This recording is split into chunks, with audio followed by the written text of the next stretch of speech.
Just rock that way.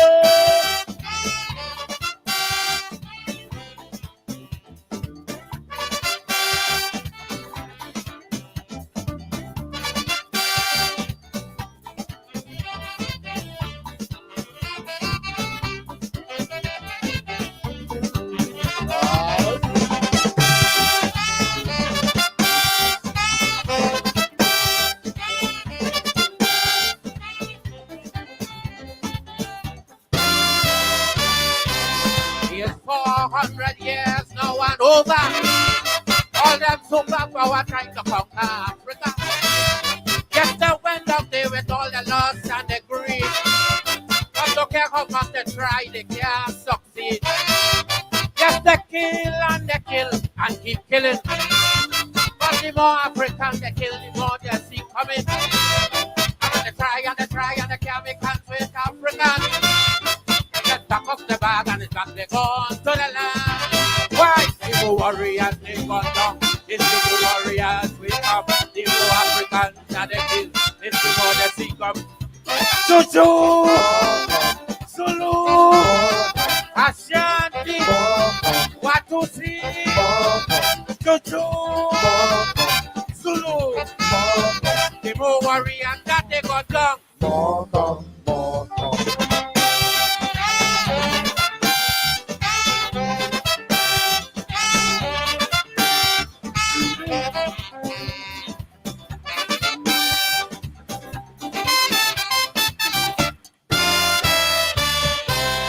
We get back Mozambique so easy.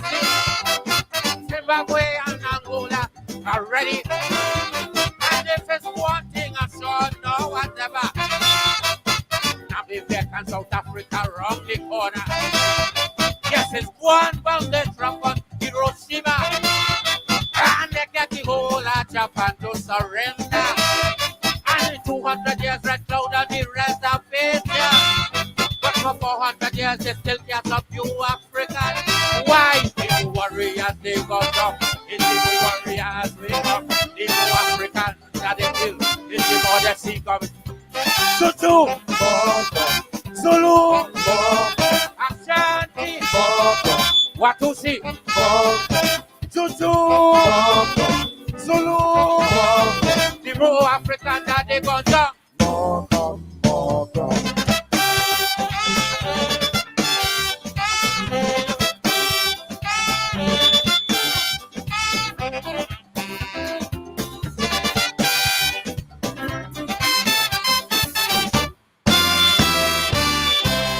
The deal with Lamumba long ago. Just the deal with Moboyak and Sipiko. Just the keep killing leaders after leader. But look at how much they kill Africans won't surrender. And how come the same people want to tell me Africans today got no unity? Yes, I know they may say I'm drunk, they may say I'm mad. But one day Africans will be living under. The more warriors they gone down. It's the more warriors we come. The more Africans that they kill. It's the more Tutu! Zulu! Ashanti! Watusi! Balai! Balai! The more Africans that they gone down.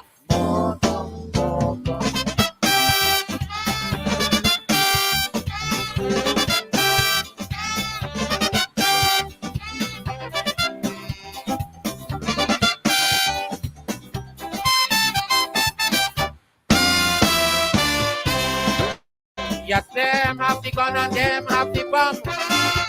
Yes, it's them making all the nuclear weapons. And if there's one thing I know now I could bet, Africans never invent no bombers yet. But then how come with all the bad? When they reach Africa, the weapon become a scrapyard. Like they won't believe the words of the old witch doctor. When he said that Africa shall never be. The more Africans they got down, it's the more Africans we come. The more warriors that they kill, it's the more they sick. Tutu! Zulu, Ashanti, Watusi, Tutu, Zulu, Ashanti, Watusi, Makandele, Tutu, Zulu, the more African that they got done.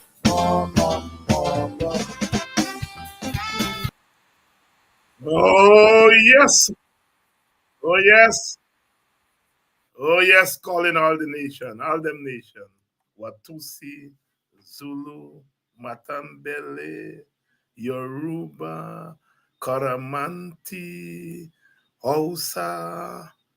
Nation, where are you there? Nation, where you nation? All of we are one generation. All of we are one generation. Watusi, the more African they come, is the more African we come. Resilience, resistance, that's what we're talking about. Good evening to all of you wonderful people, all of you Africans, all of you Indian Guyanese, Amerindians, all of you who are with us tonight. We are doing God's work. We are doing the work of our ancestors. We are calling on all the nation. Nation, where them nation? Nation, where them there? All we are one generation. Nation, where them there? Nation, where you nation? Nation, are you come? Nation time. Nation time. You see, we have the African nation. Then we have the Guyanese nation. Then we have the Caribbean nation. Then we have the African diaspora nation. Nation are where them there. Nation are where them there. All of we are one generation. All of we are one generation. Good evening. Nobody can stop us in this time because we are righteous people. We are righteous people. And you all know what?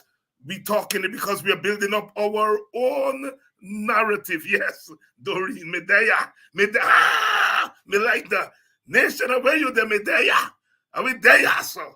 Good evening. That's what I want to hear from our people, because you are black, you are beautiful. And if you are brown and you get some black in you, you are also beautiful. And our Indian and Amerindian and our mix and Portuguese brothers and sisters who there with us, are you a nation too? Are you a nation too? Because we are righteous. Good evening to all you righteous people. Wonderful to have you all here. A big shout out to the ladies at the baker shop in Buxton. You know, I was remarking to Brother Kidackie, who's on tonight, making his first appearance since he got out of jail. And Brother Nigel London is here tonight. We are going to be storing it up.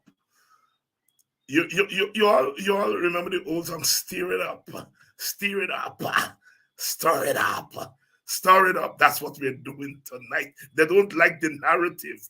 They say the narrative is one-side narrative, but they expect us. We got to talk our narrative. We got to talk our narrative. A big shout out to the ladies at the Buxton Baker Shop. Big shout out to Sharma, who is from Victoria, but work in Buxton. And I went in there earlier today to buy my story, you know, the pastries and whatever else they have there and so on. And one of the boys shout out, Mr. Hines from Hear Me Voice, and he did tell the back walking, he shout out Mr. Hines. And so the lady here, the young lady here, and she said, "You are Mr. Hines? That us be on the TV?" I said, "Yes." She said, "I just listen to you every night. Up to this morning, you was on Kidackie." I said, "Yes." I said, "What's it?" She said, "You said for undermining the government." I said, "All right." She said, "Us listen every day, you know. Every day. I don't miss morning and I don't miss night. She, not 20s. I think we sometimes mistakenly believe that young people end in this thing. And as I walk Guyana, she said, well, she said, well, this world is a small world. I didn't expect you to come in the baker shop. You live in Buxton? I say, yes. I am born and bred Buxtonian. And we constantly engage that because you see, our people expect our politicians not to go in the baker shop or go in the market or walk the road. So sometimes when they see us, they're a little bit surprised. She says, it's a small world. And I said, yes, it is a small world. And please continue watching and listening. We are doing it. We are giving consciousness to all our people, including our young people. They may not be as vocal, but they are watch. Nation, where are you there? All of we are one generation. All of we are one generation. Tanzania, Mozambique, and Zambia. All of we are one generation. Good evening, Flash Gordon. Out there in the quarantine, I had good times with the Africans on the quarantine. Union, Evershan, Kildonan. Ayuamikal Moore, Rich. Well, you all know I love West Bobbies, but that's not the only place that we have got. And good evening to all of you. You all are so wonderful people. Good evening to the young men, Indian brothers, who I met in industry a couple of days ago and said, you're the stock for we too. And I saying to them, I know I'm the stock for some of you all, but I can't represent you all the way I want to represent because they're going to kill you. They're going to kill you. And so when the Indian man called in upon Kidackie this morning and pour his heart out, and he asked me a question. He said, Mr. Hines, with all them big degree what they get, why this country so wrong? Good evening to all our Indian brothers and sisters who are standing for the struggle, who are in the struggle, and who are for the struggle. And that is why I'm saying to those Indians outside, the Indian leaders outside of the PPP, Upong Bornam, Upong Bornam, Upong Granger, Upong Height, Umorda Bornam, Umorda Height, Hammer them. And when faced with Indian transgressions, they're tapping them on the wrist. You see, I just got to sleep at night, knowing that when a black government was in power, I walked on them. I revealed this morning that Amnali knocked me off after 3 months from the Minister of Social Cohesion. It took the audience by shock. The coalition government knocked me off 2 times.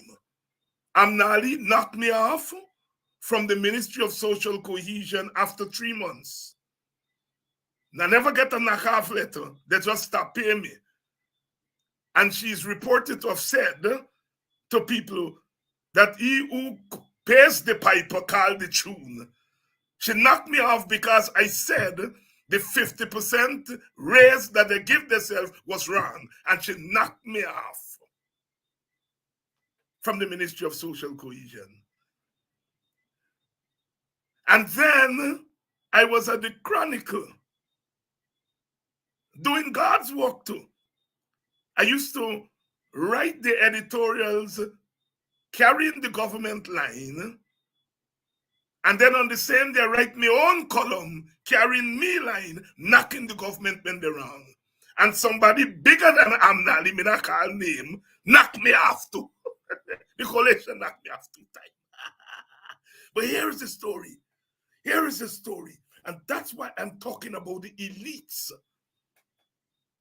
The economic elite, the political elites, the educated elites, the social elites.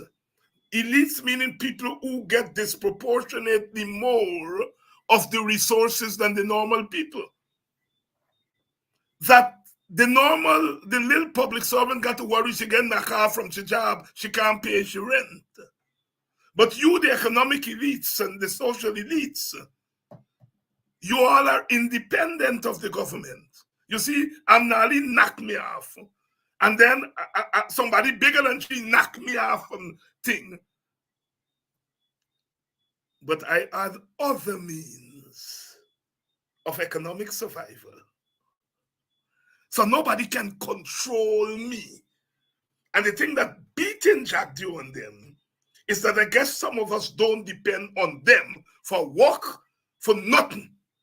And I'm saying those are the people who must stand up more. I hear people talk about boots on the ground. If a poor teacher get knocked off for Jesus Christ, and what she gonna do? But if I get knocked off, I can make it. I don't depend on them. That is why our boots must be on the ground first. Me boots, Kidackie boots, Nigel London boots, Aubrey Norton boots. Because we don't depend on them. And instead of you all calling for poor people to put their boots on the ground first, call on all you leaders, your economic leaders, your political leaders, call on them for put their boots on the ground first. The people will follow. They'll stand in boxing every day. That times, don't worry. When you're ready, we ready, you know. That's why they get police and soldier inside there watching them people. They'll stand every day. When you're ready, we ready. And I know that. I know that. We are doing it tonight. Kidackie Amsterdam is waiting. Nigel London is waiting. And we are ready for them. On your mark. Get steady. Get ready. On your mark. Get ready. We are ready to go. We are ready to go. We are ready to go. Good evening to all of you. Love is flowing like a river. Like a river. Politics 101 is the place to be on a night like tonight. And we are doing it. We are doing it. We are ready to go. We the freedom fighters. We the freedom fighters. We are there. We are saying, we there with them because we're going to contest the election. We're going to contest. Y'all going to get for vote for Kidackie. Y'all going to get for vote for Diane and Takuma and Clive Thomas and David Hines. Y'all going to get for vote for we. Don't worry, don't worry, don't worry. Y'all going to get to vote for us. But we are saying man shall not live by bread alone. In between the election, we got to manage them.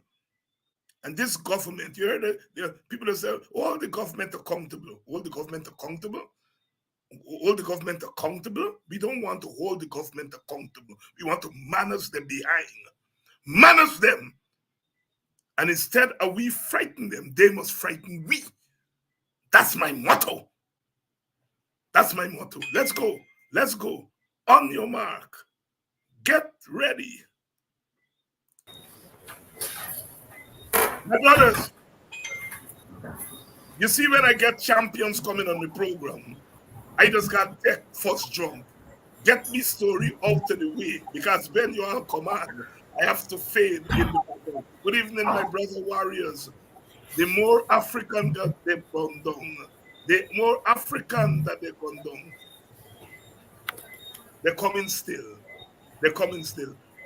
Brother Nigel, it's been a long time.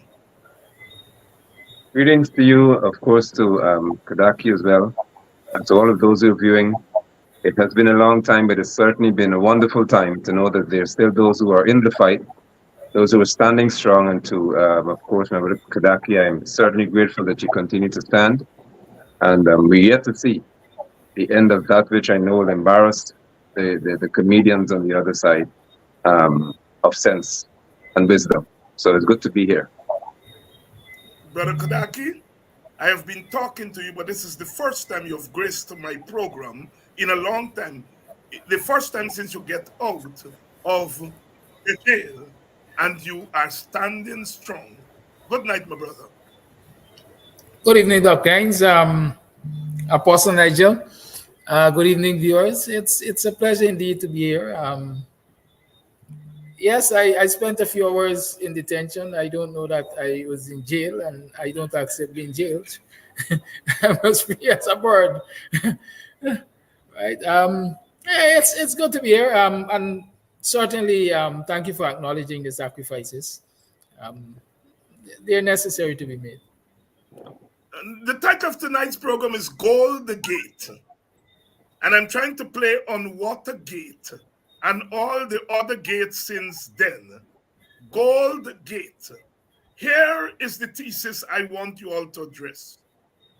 Citizen Mohammed and his son, from what the Americans are telling us, have defrauded the government and by extension the people of Guyana of an exorbitant amount of money.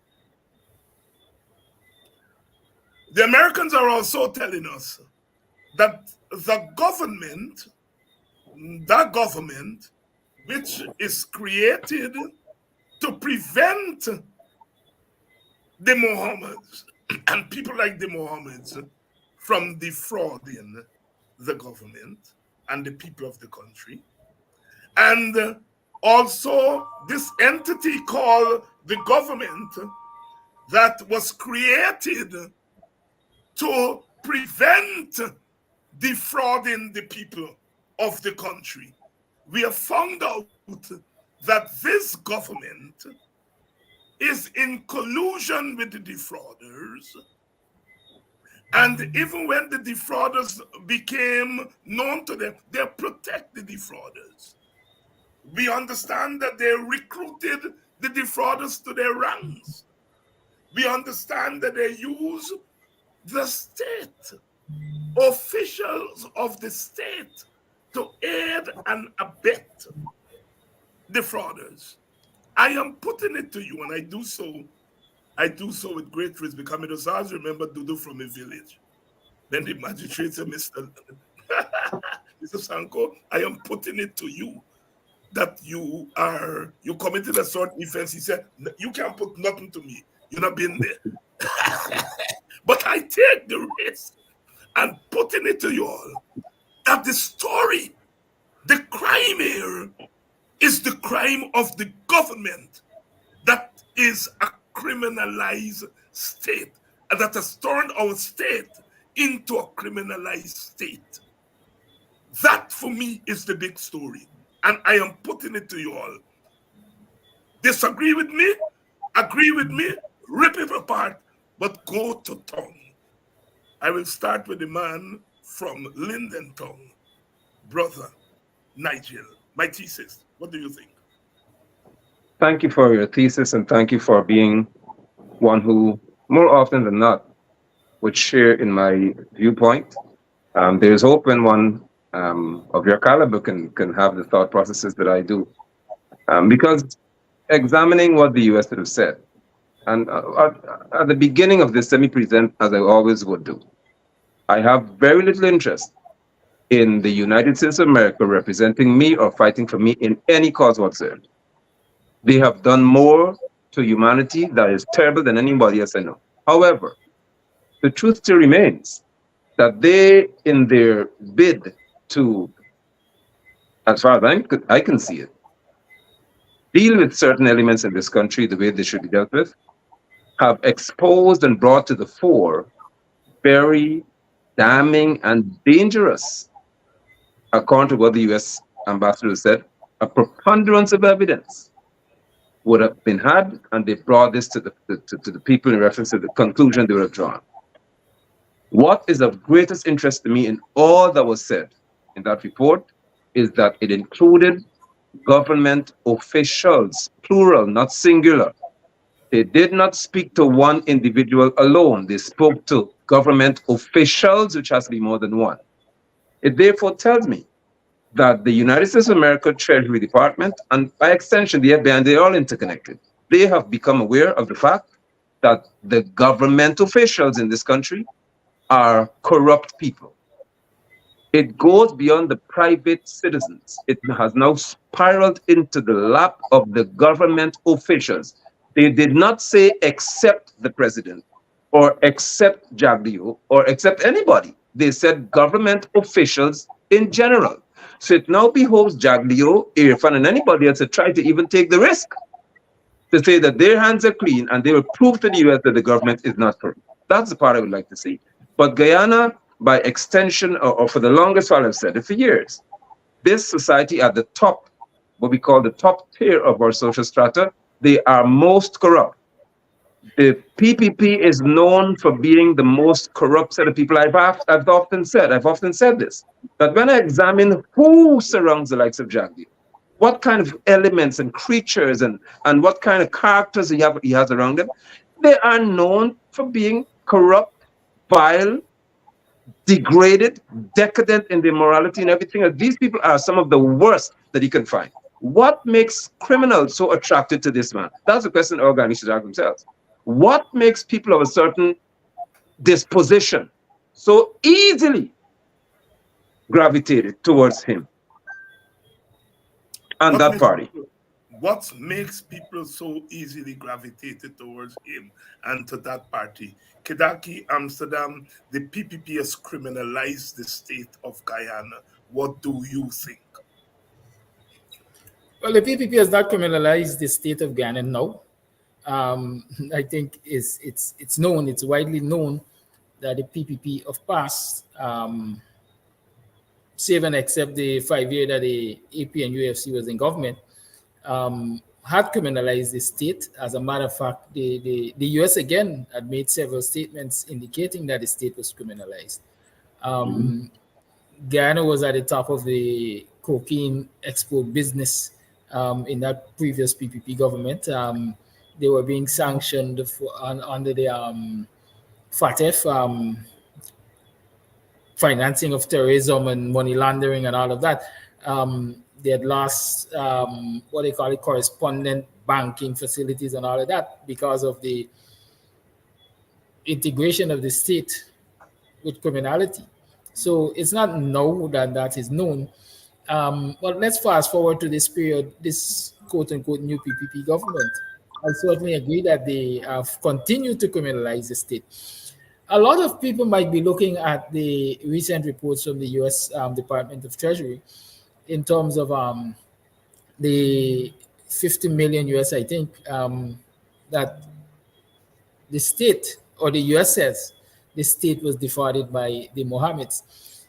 But, you know, when I look at the relationship between the Mohammeds and the US report, I'm asking myself, isn't this payback? Isn't the PPP paying back for favors, political and otherwise? Let me explain that. Leading up to the 2020 elections, it was widely known or widely believed that the Mohammeds were providing, among other things, security and transportation for the PPP's presidential candidate, Irfan Ali. It is alleged. Well, I said widely believed. It's alleged. It is alleged. It's alleged that we do not know that for a fact. It is alleged. Okay, good. It's alleged that the Mohammeds were providing support, let me call it logistic and other support for the PPP and the PPP's presidential candidate. We have seen in the media, and this is something that has been discussed, members of the Guyana Police Force lining up in front of the Mohammeds' premises for Christmas Frek, as we call it, sanctioned by the Commissioner of Police. Let me say allegedly again, because that is the word that the Commissioner of Police was okay with it. We've seen recently in the local government elections, the father, Shell Mohammed, as we call him, running on a PPP slate for the Neighborhood Democratic Council in Eccles Ramburg, I think the area is called, but some place on the East Bank there. As a matter of fact, I understand that he is a councillor currently on that NDC. So there is a relationship between the accused and the PPP, right?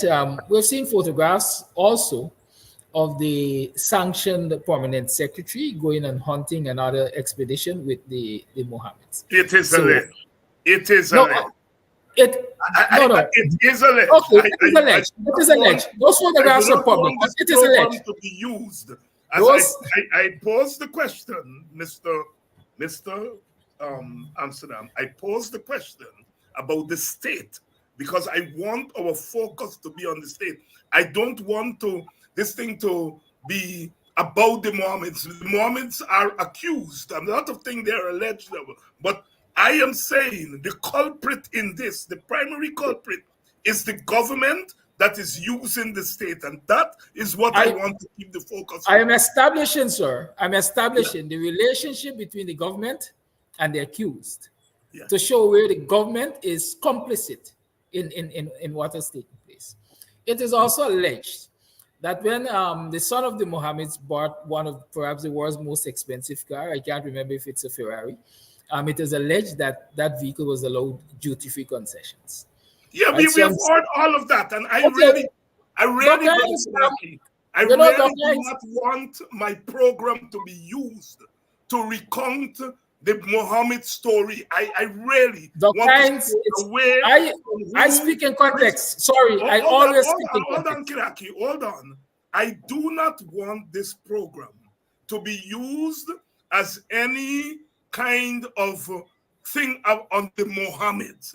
If we're talking about the Mohammeds here, we have to talk about them within the context of state criminalization. I really don't want to go there. And that's for other people, but not for my program. All I right? appreciate I want to that. stay away from the Mohammed's cars and the Mohammed's this and that. I'm begging you. Let us stick to the question. That's why I posed the question Dr. about Hines, I'm state. going to move. All I'm right. going to move off of that. But I am saying Yes. this. Anybody who joins the program today for the first time and hearing of this issue need context. All I'm doing Yeah, is but I don't establishing, want I don't want to get into right? the Mohammeds. But you I'm can't adamant. ask I'm me to adamant with that. respond to you and then don't allow me to respond to you. No, no, no, Otherwise, I no. have I no am not. purpose here. I'm just laying down the parameters for my program that I do not want to make this about the Mohammeds. I want to make it about the government of Guyana. That is my focus. That's all I I'm am saying. saying, I am saying part of the criminality against the people of this country is because of political payback. That's all I'm saying. All right, And that's fine. That's my fine. previous I hear statements were that. to establish that there was a need for political payback, right? Right. And so the state is complicit.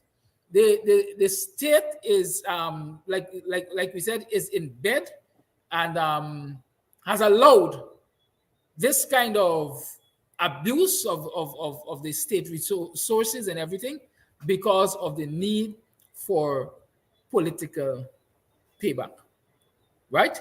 It's a fact that the accused representative of the state could not have been acting alone because if you look at the hierarchy of the governance, you will understand that no PS, quite frankly, has the freedom to make the kind of decisions, to have the kind of impact on this country like the US has described. And so, yes, the PPP is guilty of criminalizing the state. Why have they allowed themselves or allowed others to take advantage of the resources of this country? Is, as I'm saying, simply because, among other things, it's political payback. As we like to say, it's friends, family, and favorites being allowed to dip into the cookie jar at the expense of every citizen. And the PPP has been turning a blind eye. I don't know if I can say they've been forced to turn a blind eye, but they've been turning a blind eye simply because they are in bed with the people who are taking advantage of these resources.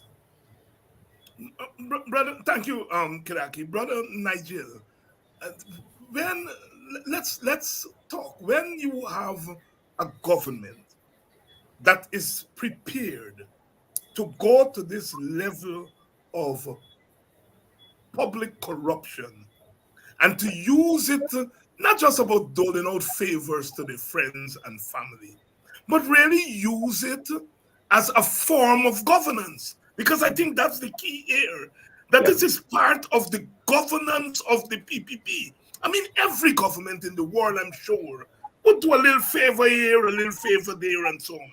But that's not what we seem to be talking about here. We seem to be talking about what the political scientists call a kind of structural relationship between the government and the criminal, the private criminalized world, and the way in which they are using the state, that it now becomes not just about doing a little favor, paying back this body, paying back that body. It becomes form of governance.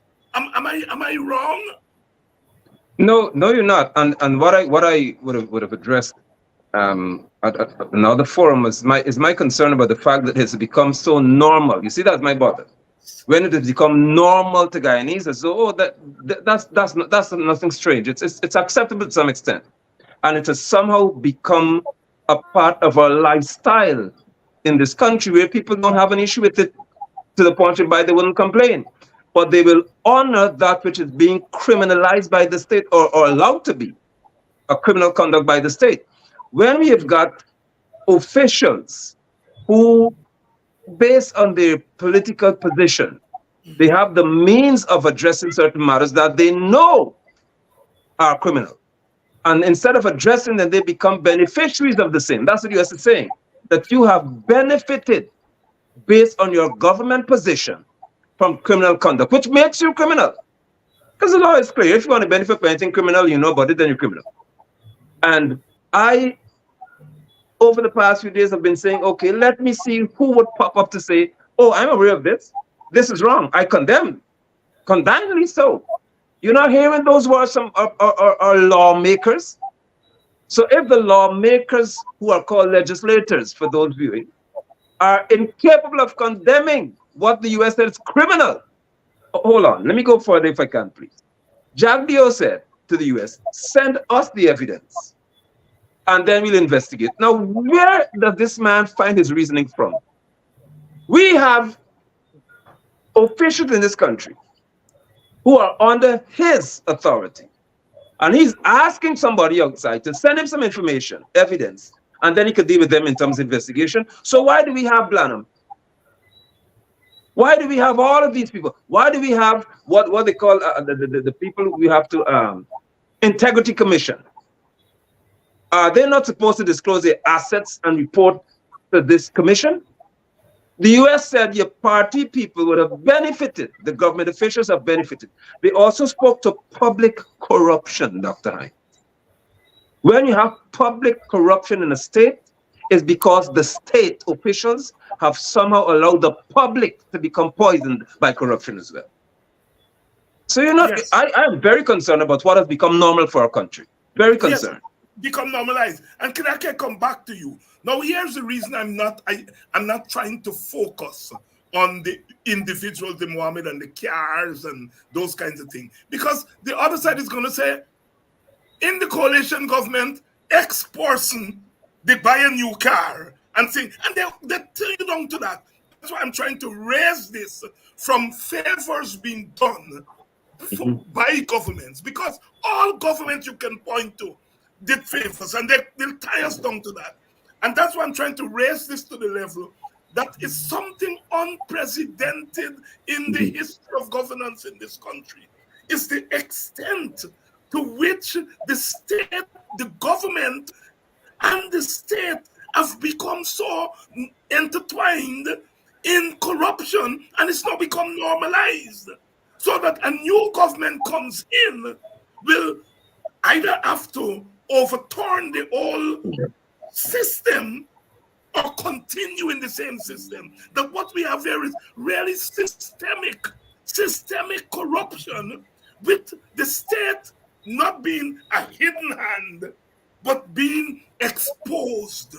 As you, Kidackie, said, and I agree with you, Madam Permanent Secretary could not have been acting alone. No permanent secretary can make those decisions on her own. It had to be people higher than her.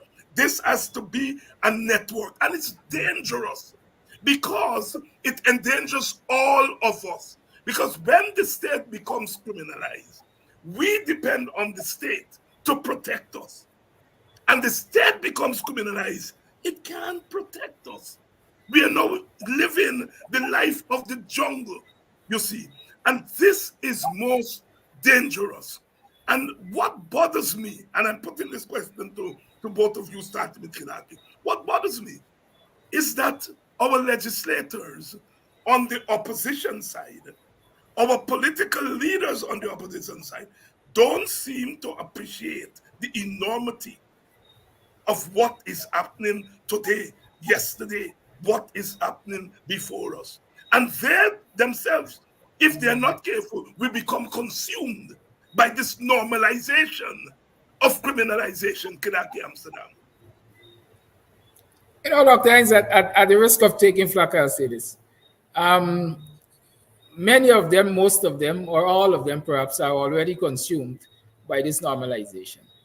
I always argue, and I continuously say that a lot of the inaction on the part of our legislators to take quote unquote condign action when these things raise their heads might simply be for the fact that they too are muddied by it. What I have found in this country is that politicians keep secrets for politicians. And so the risk of fighting government corruption is the risk of having your own corruption exposed, right? And so for this week, I've been talking about ethical politics and ethical representatives of the people. That you talk about overhauling the entire system. I think Ghana is due for an overhaul. Every single agency of state in this country is corrupted. There's nobody that can tell me otherwise. And so if we want a state that is lean and clean and operates in a democratic and a legalistic way, we have to make some harsh decisions, if I want to call it that. We have to really clean from bottom up or top down, but we have to clean out every agency of the state, because the fact is the PPP over the years has allowed corruption to become pervasive, and for the simple reason, again, in my mind, to control.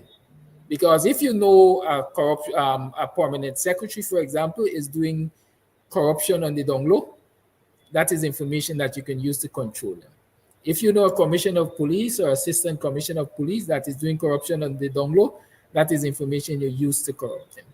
There's a story that is often told in this country. It is alleged, let me see, that during the troubled times of the 2000s, when there was a bank robbery, I think in Rosal, Bobby's there, a certain policeman was found with wet money in his apartment, suggesting that the money was, as they said, two thieves make God laugh, brought from that bank robbery.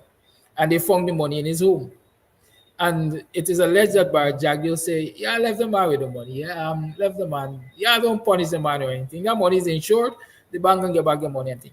And from that day, that man has become, quote unquote, a house slave of the PPP. And up until now, he is a very senior man in the Guyana police force. And he does the bidding of the PPP wherever it's required. Because of what I'm saying, the PPP has allowed corruption to be pervasive in these agencies so that they can exert the kind of control that they want in the society. Kidackie, I'm there, and I want to make very clear that this program does not associate itself with any attack on individuals, whether they are caught with money in their homes or not. That is outside of the purview of this program.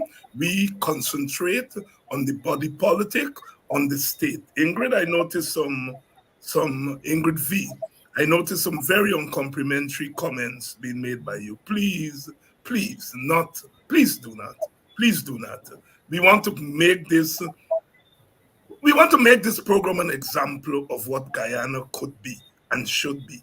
And clearly, there's no place for those kinds of those kinds of comments. Please desist from it.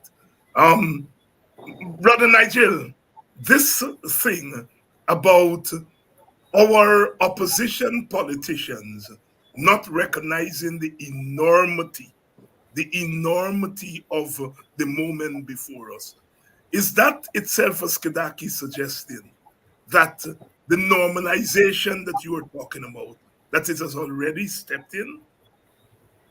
I believe that it has, and I believe that persons have begun to, even in the opposition, to maybe conclude that it is easier to get along with than to fight against.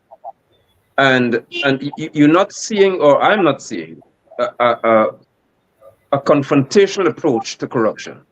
What I'm hearing is just generalized statements. So this one is corrupt, they corrupt. You have to get rid of the people because they corrupt. But here the US played a powerful card or made a powerful chess move to say, okay, this is what has happened.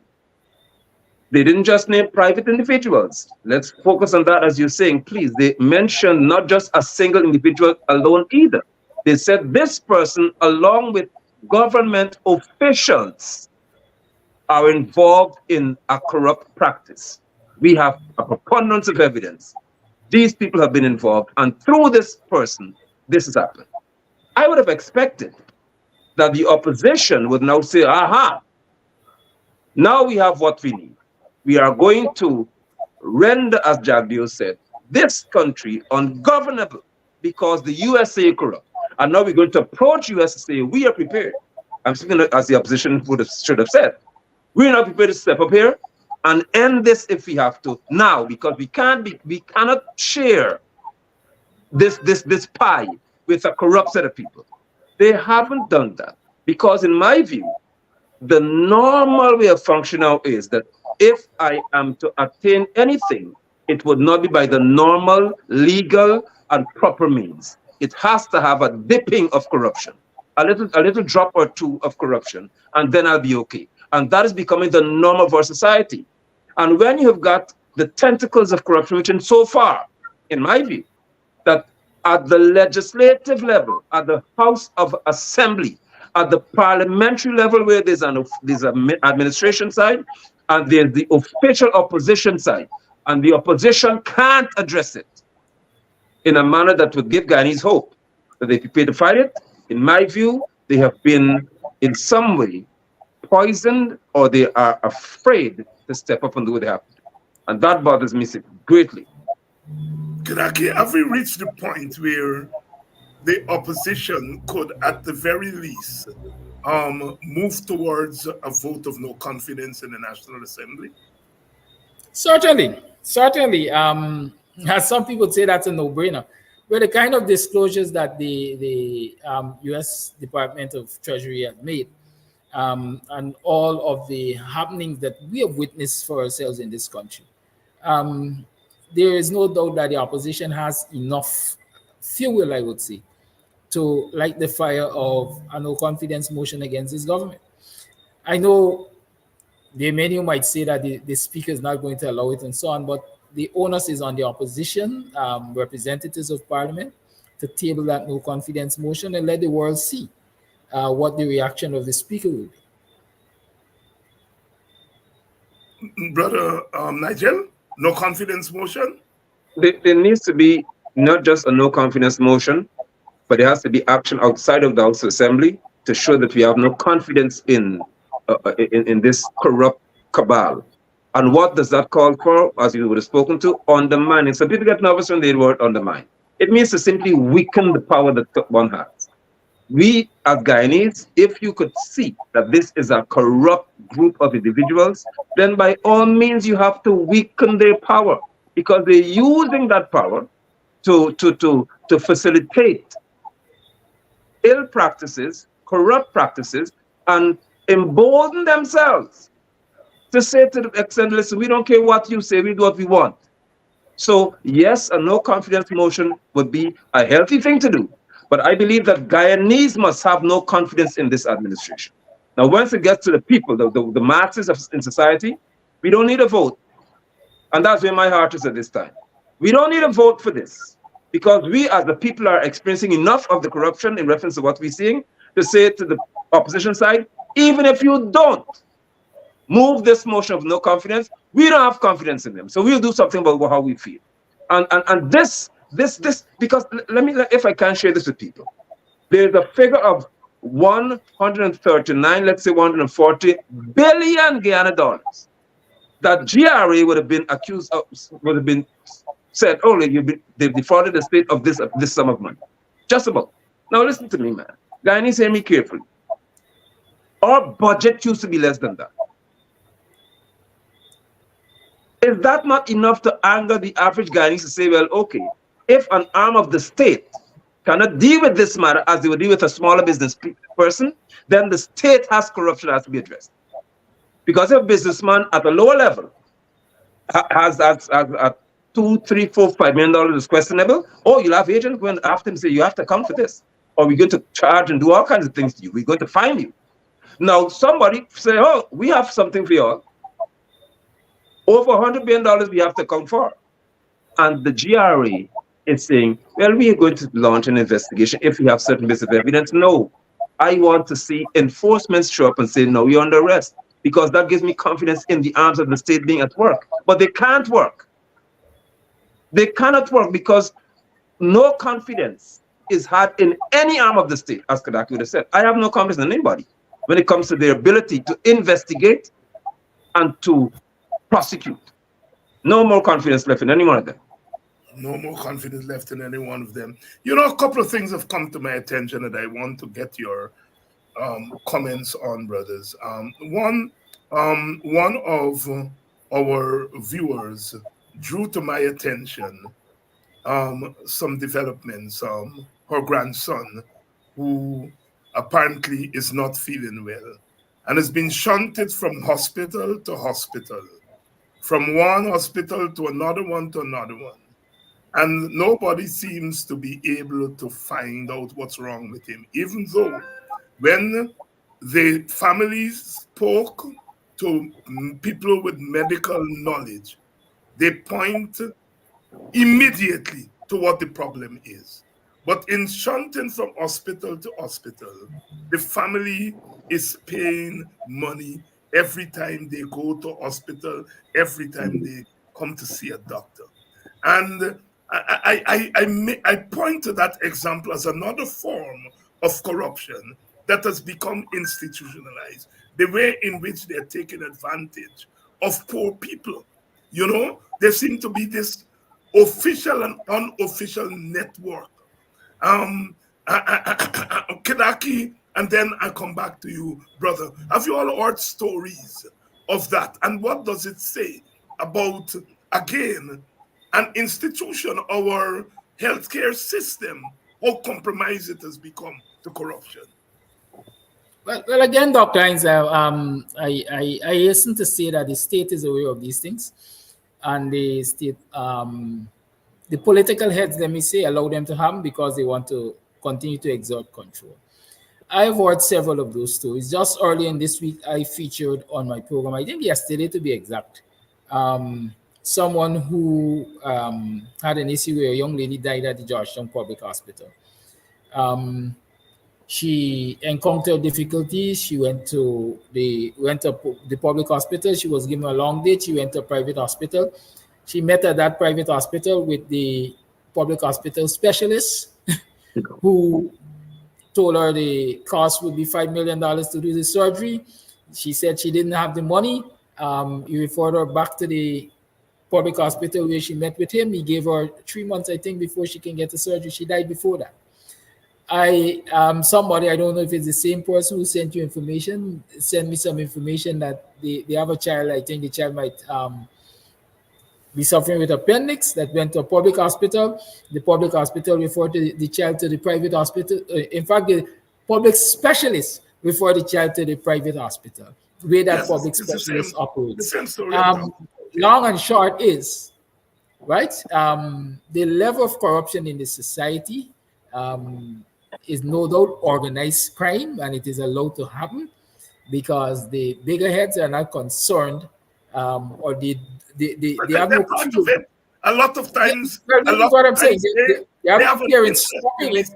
at the lower level because they benefit from it in the long run. A lot of these quote unquote private medical institutions that are now operating, if you check, you might very well find members of the government having shares in them, and that is what is happening. It's a cartel. Let me just call it. Pastor London? I have had my share of hearing these, what I consider to be painful reports, especially when they are underprivileged, as they label Guyanese, people who can't afford, they're poor, and they cannot afford to meet the charges that are laid on them. Even the middle class, I would like to mention, even people who are considered to be middle class public servants can't afford some of these medical charges they have over their heads. And whenever persons can assess the situation and say that the way to survive in Guyana society today and to thrive is to be corrupt in some way. Honesty seems to be, as I want to put it colloquially, a cuss word. You can't be straight up and honest anymore. You have to be corrupt. When that happens, then there is no stone left unturned, neither is there an entity that would not be poisoned by that. Because if you've got government officials or administrators who are responsible for various state agencies, and they are silent regarding the corruption in the administration, what they call the government, then I would expect that everyone would likely have to benefit in some way or the other in their respective ministries. That is why you can find that there are exorbitant charges laid in reference to budgetary expenditure and so on in various ministries, because this thing has become a business now. Everybody has to eat at their table, wherever they're responsible for. And the poor man, they don't care whether he lives or he dies because he is not a contributor to this. So I would not have been surprised if, and I've heard it before, where someone says at the public hospital, you go private. When you go private, you see the same face. Or if you go private and say, listen, I can't live with you here. You have to go across to my clinic at a private hospital, and there you have to pay. So the corruption has become a cancer. It's become cancerous in our society. And at every level, at every forum, you can find this happening. Because the culture now, and that's the word I'm focusing on, the culture of our society now is that corruption leads to success. That is dangerous, very dangerous. And it also says that corruption breeds respect. That's even more dangerous. Yes, you kind of hear government officials who are powerful saying to people about making money. You Mhm. know, it's a really responsible thing. You know, they're not telling people, look, let us improve ourselves, let us move from point A to point B. They're telling you about making money. They're encouraging that culture of hustle, the kind of hustle mentality that you're seeing and hearing, especially among the young people who are the ones that are most vulnerable to that kind of thing. And that is why, we have to continue to press on programs like this for a new culture, a Correct. new way of doing things. And we can't wait until the government change to do that. We have to do it now.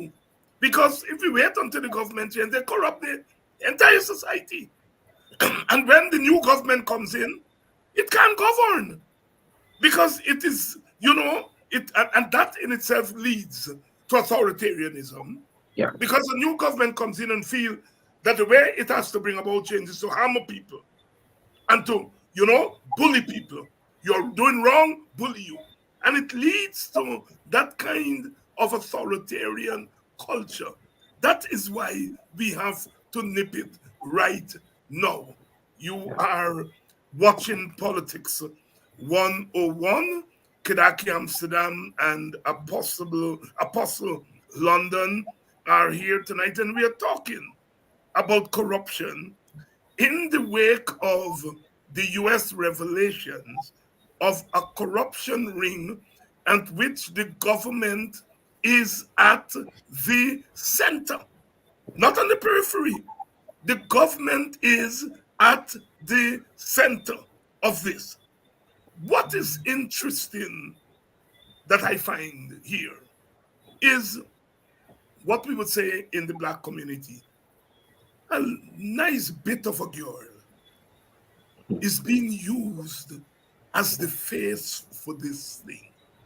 In a society that is grappling with our racial contradictions, with our racial problems, that here you have a government that is peopled and controlled mostly by East Indian elite interests, but caught up in a big international criminal enterprise. And the government face is an African woman. And I have to say that cannot be lost on us. Pastor London, I'll start with you on that one. Well, I was hoping that you would have gotten there at some point, and I'm happy that you have. Because I look at optics are everything for me. And maybe I'm just terrible with this. When I see things, let me go here, when I saw the painting with Irfan Ali, his wife, and she's holding a little, what I call a little black baby, giving him some food to eat.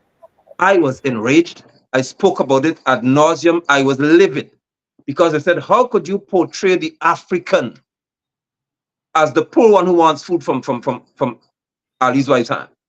Optics are everything. Here you have the super wealthy standing here. And then the US presents to us now, okay, and this African one here, she is involved. And that's the face of the government entity, that the government that's corrupt. What message are you sending to us in reference to optics? When people see this, they say, oh, you see? Yeah, look who the corrupt one was, because her name has been mentioned. May Thomas, corrupt government official. And then in the report, it said other officials. Who are they? Do they have names? If you mention names to us, then I can say, okay, then, well, when I look at the proportion, ethnically, it makes sense because there are more East Indians in the PPP governing the country than there are African descendants. So how do we have one face on the government side? Look at the imagery. Look at the threat and the danger it poses to those African descendants in the atmosphere we've now found ourselves. When the other day we fought to say the Negro must not be applied to me and to you and to any Guyanese person. And just on the heel of that, we have a report with an African descendant being deemed culpable of corruption. The imagery bothers me because it doesn't tell the true story in reference to what we know to be the truth. Because if I look at anyone in reference to the PPP circle, she doesn't fall in the top 50 in terms of wealth. Not even top 100 in terms of what they've accrued from the state and from means of friends and cronies and lackeys benefiting. She is nowhere in reference to the pecking order of financial benefits. But her face has been put out there. This one here represents the government, and the government is corrupt. I don't like the optics of it. I hate it. Kidackie, Amsterdam. Well, the optics again, that is in keeping with the PPP story. The African Guyanese who are part of the PPP, who are represented in the PPP's government, are there first and foremost so in the dressing, and secondly to be used as foot soldiers. To say, well, here, as the PPP usually argues, we are not a racist government. We have African Guyanese among our ranks. But when you look at the roles of the African Guyanese, you can conclude nothing else that they're there simply to be used as we like to say, house slaves. It's a fine example, this young lady. All that she, one might conclude, the only thing that she is good for is to front the PPPs or the state's corruption. That is what her face is now assigned to. And if you go deeper in the government, you will see that there are many other African Guyanese who, Kwame McCoy, for example, was allegedly assaulted I think Amanza wasn't this year, or mistreated or at the most recent committee sitting. I think the Foreign Affairs Committee sitting. The same individual has been associated allegedly with the assault of Member of Parliament Tabitha Sarbo Hali. That's an African face also. So when you look at these African faces in the PPP, the only thing you can associate them with are the ills of the PPP. And I dare say there's no mistake there, There's because no, the yes. higher ranks in the PPP have already determined, and they paint the picture that that is all African Guyanese are good for.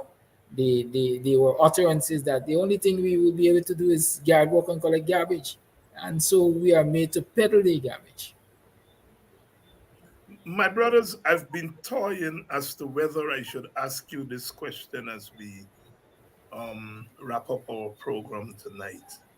And I think I'm coming down on the side of thing because this is now beyond political party. We look at what's happening in our major opposition political party, and they're preparing for their Congress and their elections. And none of us could escape the filth that is being passed. And I always say I don't want to get into people's party business, but I think this has gone beyond party business. I've never seen that kind of filth that passes for democracy. I hail the PNC for initiating democratic elections. But anyhow, you all know where I'm going. You can opt not to comment. It's up to you. But I have to put it out there. Pastor, Apostle, any thoughts?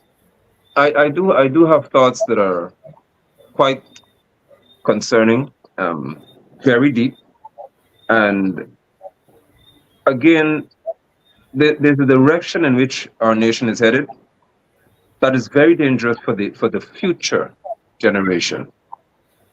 I dare say that the culture created by these two major political parties, it breeds destruction to healthy governance, to good governance.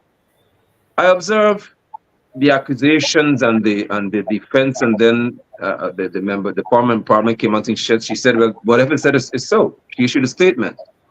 And I said, one thing bothered me in all of this. Why does it have to require the onset of an electoral period? Why is it during campaigning? This is what we have to present.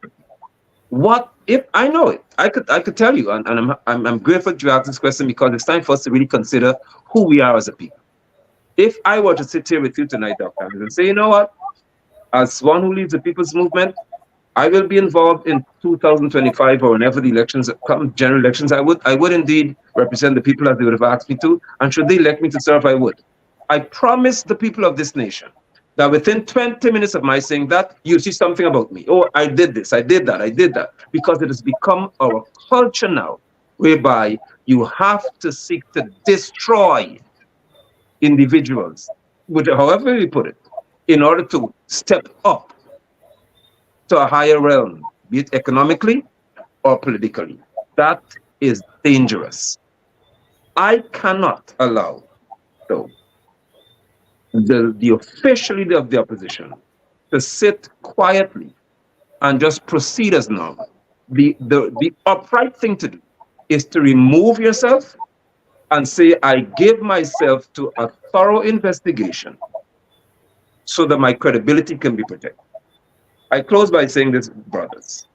I have always said to people that my grandfather told me years ago, little boy, he said, all you have in this life is your name. If you lose that, you lose everything. He said, it doesn't matter what they offer you. That's why the people cannot buy me. Nobody can buy me. He said, it doesn't matter what people offer you.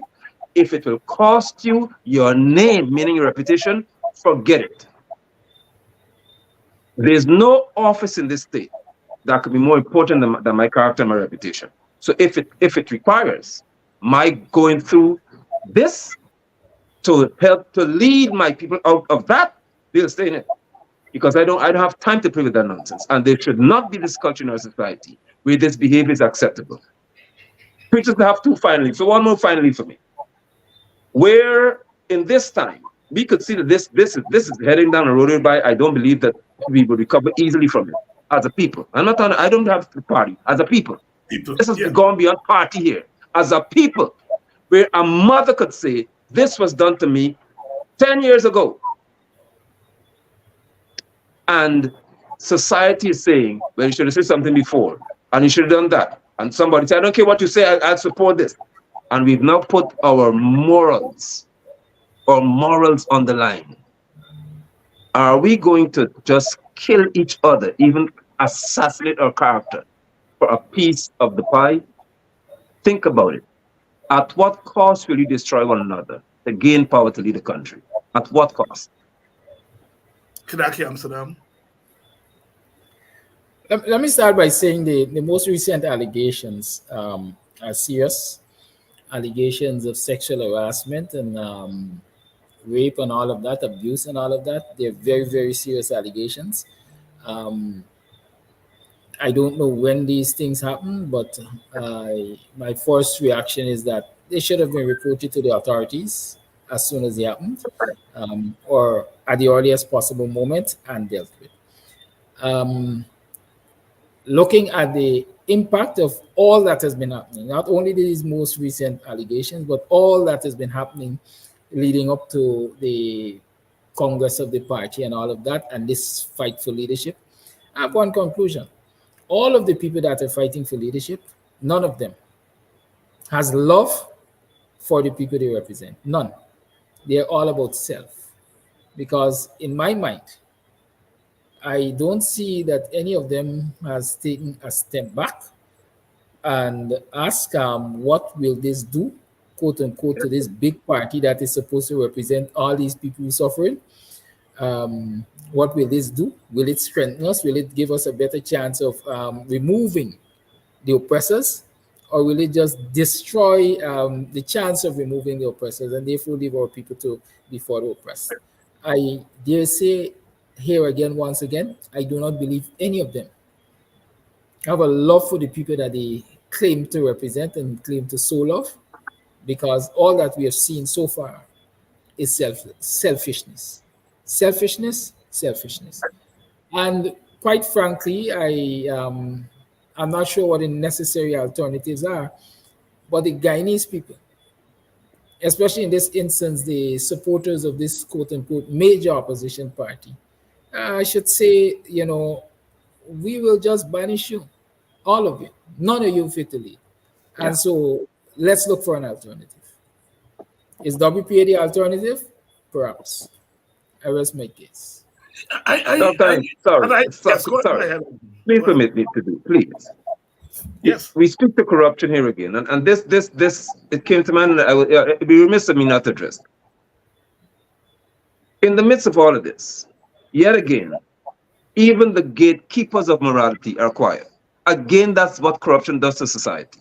Something as devastating as this, devastating, major. The gatekeepers, the spiritual gatekeepers, the imams, the pundits and others, they are not coming out to say, listen, this is unacceptable. We need to have this matter dealt with on any matter of this nature, because we have to address these things. You know why? Because we've already established a track record of how we deal with these accusations. We have Dharmlal as an example. We have other cases whereby the track record is the administration of the state, of the government, protects or allows to. You and I stood in the sun and the rain to try to fight for justice and say this isn't acceptable here.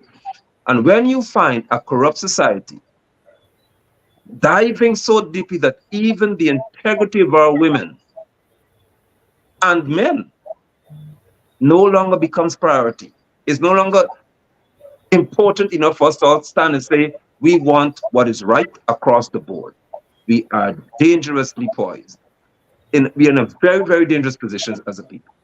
And this has happened because the culture has now become that we should all be quiet, we should mind our business, we should not get involved in things, let people fight on that side. As long as it doesn't touch me, I'm okay with it. That is not healthy. This is very unhealthy for us as a people. And again, I must say to you, Dr. Hines, that I commend you highly for taking what may be called the risk of raising this at this forum to say we need to at least give some thought to this and open the floor for us to address it. You exemplify courage that's needed in society. Yeah,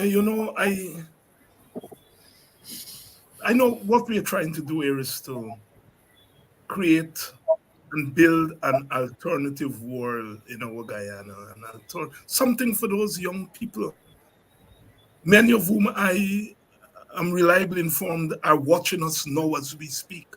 And those who are not watching us by the end of the night, 10 times, 20 times the number that is watching us now will be looking at us. What are we saying to them? It pains me that people want this thing so bad. So bad. All sides. No side is guilty. No side is innocent. No side is innocent in this. When I saw the first whiff of this thing a couple of weeks ago, my heart sunk because I know where it was going to end. And you know what? The men are going to be all right. The men in all three camps are going to be all right. The bodies, the political bodies are going to be those of women. Because it's so easy for this society to frown on women. It's so easy. Yet, we can't see. We can't see where we are going.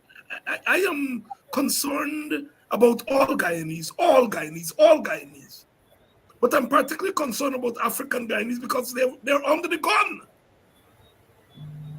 They're under the gun from external to their community. And their leaders don't have the presence of mind. I said it last night. I said it this morning. I'm going to say it again.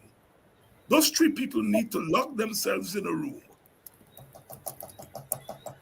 Find a way to talk to one another. And come out before that Congress. Too much bloodletting. It's too much for our community to absorb. Their blood is being shed by this government. Physically and otherwise, economically, politically. And now their blood is being drawn by their own. Because this thing is sapping the energy of our people. I today was out this morning. People are saying, Dr. Hines, going to Congress place and talk to those people. No. I say, I'm not a member of the party. They said, no, but you are an elder.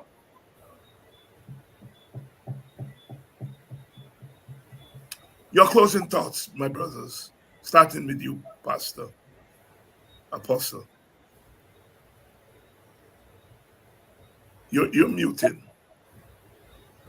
I was so engrossed in what you were saying.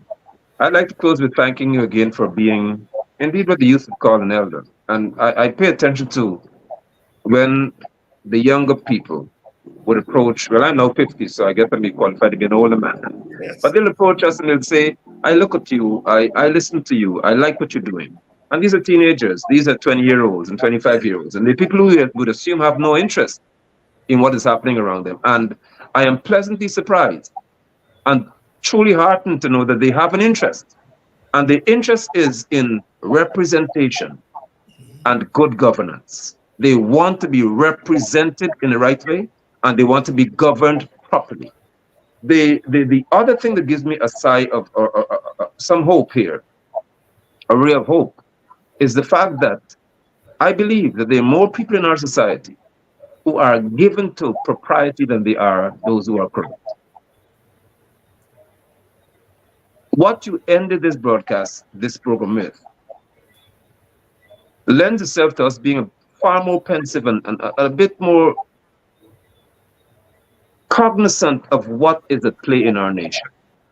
A nation that is poised, always poised, and now exploding with wealth. It's just we cannot enjoy it. When you find a nation in that state, that this very critical period, it requires healthy and sound leadership. Once you have the devouring mentality to destroy each other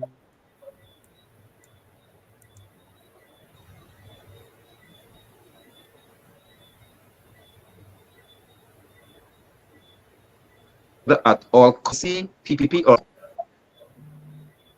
am I still back? I think I got Yes, lost. you're back. You're back now. Thank you. I apologize. It doesn't matter what state, what part you're from. Once you see this behavior becoming normal in your society and normalized, your generations become threatened. A weakened state cannot defend itself. We cannot have a weakened state and then still seek to defend ourselves. It doesn't work like that.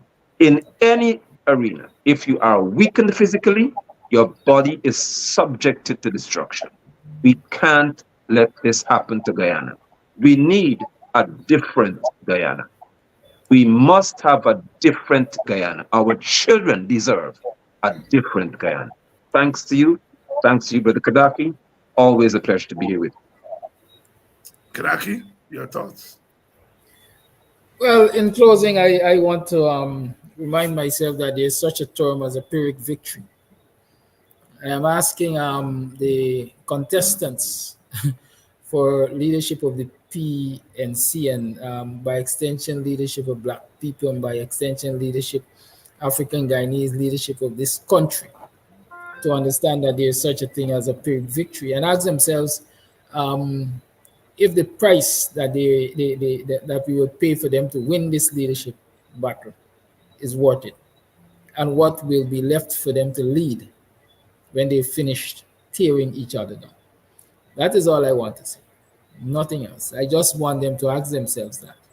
Is the price that we are costing ourselves right now worth the victory? And when we win, what will we be leading? That's all I want to leave. For the record, I've invited Roysdale Ford. I've invited Amanza Walton. I've invited Aubrey Norton again. I've invited Sherrod Duncan, the candidates for the two parties, to come here. I've not gotten around to Nigel Hughes yet, but his invitation will be going out shortly. I've heard from Amanza, who was confirmed to come on next week. Aubrey has confirmed to come on next week. I have not heard. I've scheduled to have Roysdale Ford tomorrow night. I have not heard from him yet. I've not heard from Sherrod yet. But as I said, the ones on the PNC side, I am still saying they need to find a way to sit down among themselves and to take into consideration that they're representing people, whether they think so or not. People look to them, but it is not about them. In this crucial hour, when our people are bleeding, they cannot be inflicted with more blows by their own.